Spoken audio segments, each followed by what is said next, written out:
Assalamualaikum warahmatullahi wabarakatuh. Ashhadu an la ilaha illallah wahdahu la syarikalah wa ashhadu anna Muhammadan abduhu wa rasuluh, amma ba'd. Para pemirsa yang dimuliakan oleh Allah Subhanahu wa taala, tema daras Ramadan kali ini adalah berkenaan dengan Idul Fitri.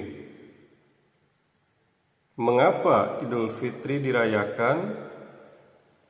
Seperti namanya, secara bahasa Idul Fitri berarti hari raya berbuka puasa. Ini adalah perayaan yang menandai akhir bulan suci Ramadan dan dilaksanakan pada tanggal 1 Syawal.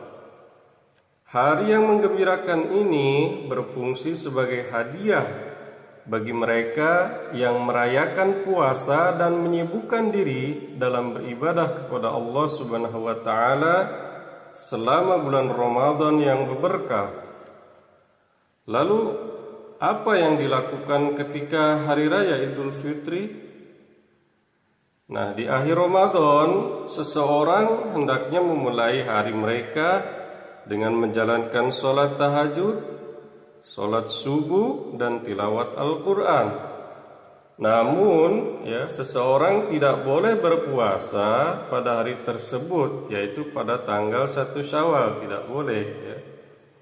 Seseorang hendaknya mandi dulu, memakai pakaian yang bagus, memakai wangi-wangian, dan sholat Idul Fitri berjamaah yang sebaiknya dilakukan di area terbuka atau di lapangan terbuka, atau bisa juga di masjid sebelum matahari mulai terbenam.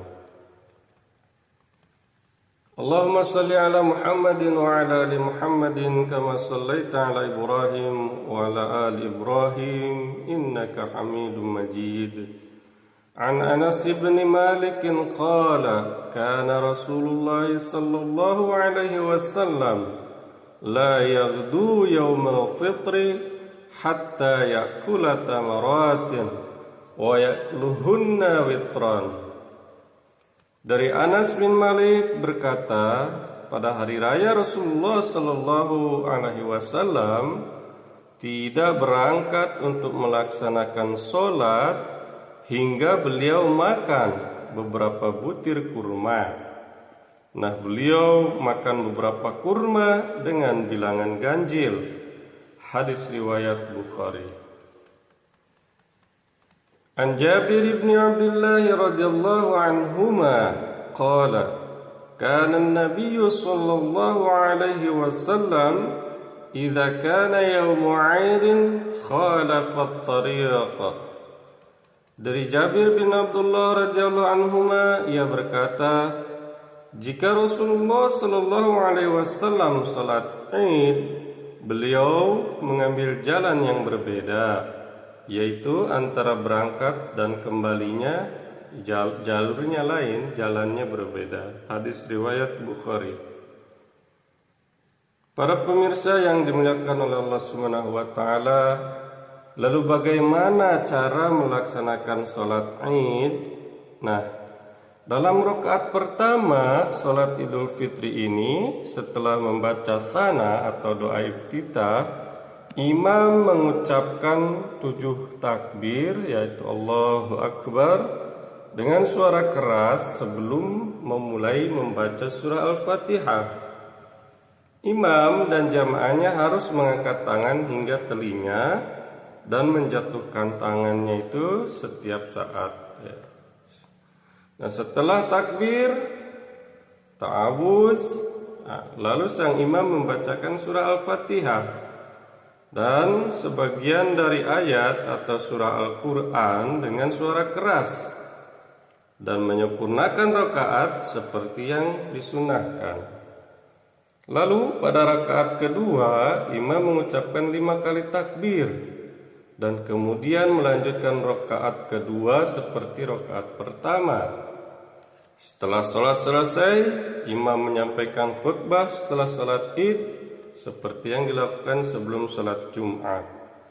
Jadi khutbah Id ini dilakukan setelah sholat Id, berbeda dengan khutbah Jumat, itu dilakukan sebelum sholat Jumat.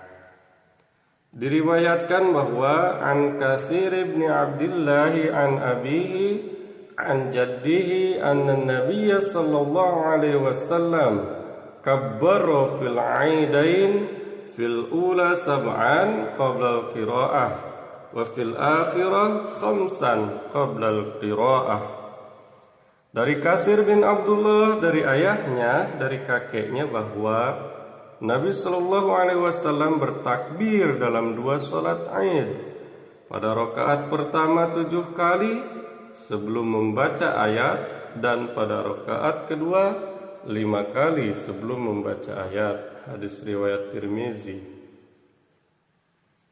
An Abdullah bin Umar anna Rasulullah Shallallahu Alaihi Wasallam kana yusalli fil adha wal fitr thumma yakhtubu ba'da shalah.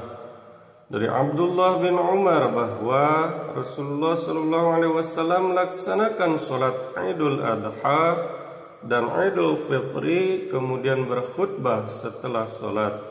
Hadis riwayat Bukhari. Lalu apakah salat Idul Fitri itu wajib? Nah, hukum salat Idul Fitri adalah sunnah muakkad, yaitu sebuah amal yang ditekankan oleh Nabi untuk kita ikuti. Setiap orang hendaknya harus datang untuk salat Id. Bahkan wanita yang sedang haid juga harus datang ke masjid.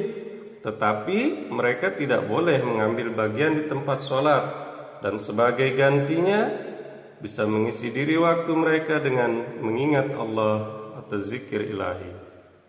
Bagaimana kita bisa merayakan Idul Fitri dengan cara yang terbaik? Bagaimana caranya? Seseorang hendaknya merayakan Idul Fitri dengan tetap memperhatikan pelajaran yang didapat selama bulan Ramadan. Semua tujuan dan sasaran yang dicapai selama hari-hari puasa yang diberkati harus dijadikan bagian dari kehidupannya. Ia harus mengingat semua orang dalam kebahagiaan mereka, terutama mereka yang miskin dan membutuhkan. Seorang seharusnya tidak hanya mempertahankan amal baik mereka sebelumnya, tetapi hendaknya mereka terus maju dalam kerohanian dan mencapai ridha Allah Subhanahu wa taala. Nah, mengingat pentingnya Idul Fitri, Hadrat Khalifatul Masih Al-Khamis ayyadallahu taala binasril aziz bersabda, hari ini baik tua maupun muda, pria atau wanita telah berkumpul bersama karena hari ini adalah sangat penting. Islam telah menetapkan hari Idul Fitri sebagai hari kebahagiaan, di mana kaum muslimin harus bergabung bersama dengan orang-orang yang mereka cintai. Hari ini jika Muslim Ahmadi ingin merayakan Idul Fitri dalam arti yang sebenarnya, maka mereka hendaknya berusaha mendapatkan berkah Idul Fitri yang sejati dengan membawa reformasi akhlak. Mereka juga harus melakukan segala upaya untuk membebaskan dunia dari ketidakadilan dan harus terlibat dengan sungguh-sungguh dalam doa untuk membebaskan dunia muslim dari kekacauan dan masalah yang sedang terjadi. Dikutip dari khutbah Idul Fitri di Masjid Baitul Futuh London 19 Juli 2015. Wa akhiru da'wana alhamdulillahi rabbil alamin. Assalamualaikum warahmatullahi wabarakatuh.